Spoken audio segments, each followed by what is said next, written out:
cleaning the lens. He could leave it in sparkling condition, only to return a short time later to discover it covered with fingerprints. He knew no one else had gone into the tower. So where did the fingerprints come from? A group of Boy Scouts had the most recent ghostly experience at the lighthouse. From time to time, I would hear noises upstairs. Probably twice. Sounded like possibly footsteps. Didn't last long. Not a lot of steps. Not continuous. I never went up to investigate. I sat right here and read. It was a very windy night, very noisy night. Come up out of there, check the back bedroom. The boys came back in there. Kitchen close to 10 o'clock or maybe even a couple of minutes after 10. I was looking into the dining room, and at that particular time, I actually seen a bird start from that corner of the room and go across the top of those windows between that molding and the ceiling, from that side of the wall over to this side of the wall.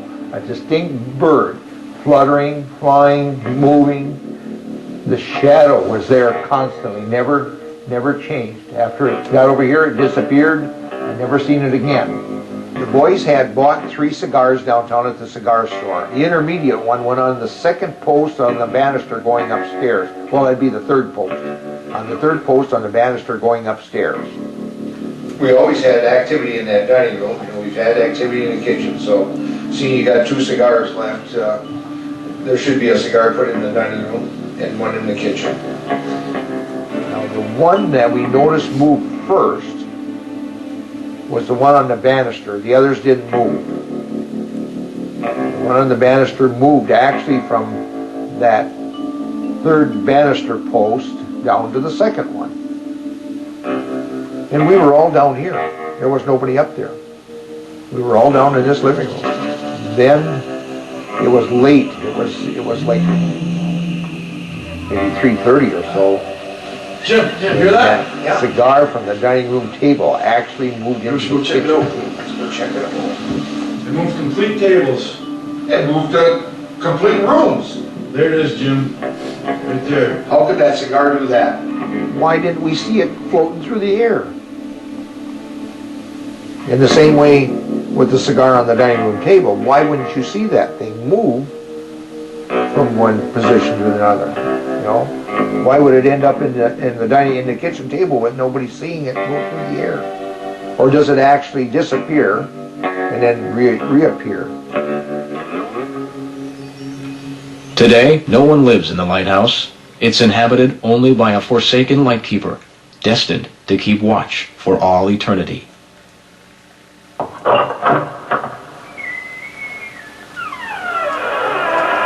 The entire Choix Point area is rife with wandering spirits.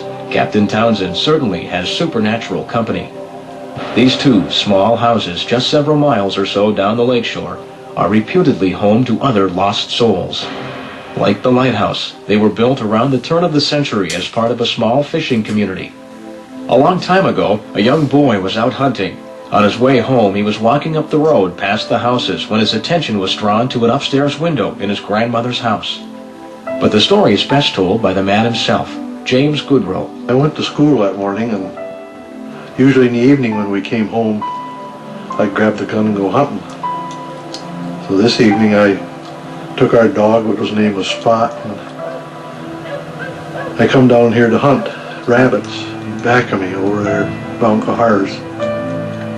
I'd shot 2-3 rabbits and I was starting home. And I got right here and I looked up in the window and there was a woman standing up there, a real pretty woman.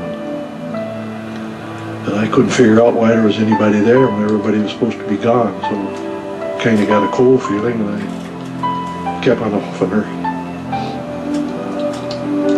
Went home. I never said nothing to anybody. Then I kind of forgot a little bit for a while, and I brought it up to my mother.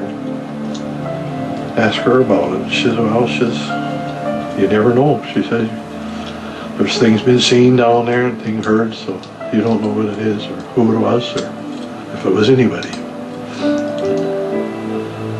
They had people down here that a priest had blessed the home, and And they had somebody else come back with another priest, and they come to the conclusion it was rock spirits.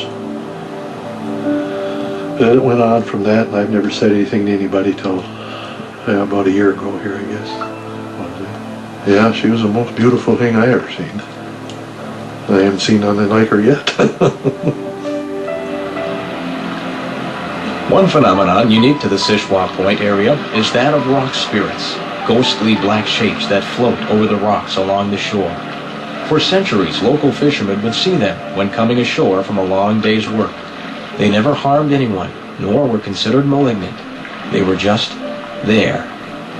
The old priest said they were not harmful spirits, but hung rosaries and crosses in the trees wherever they were seen.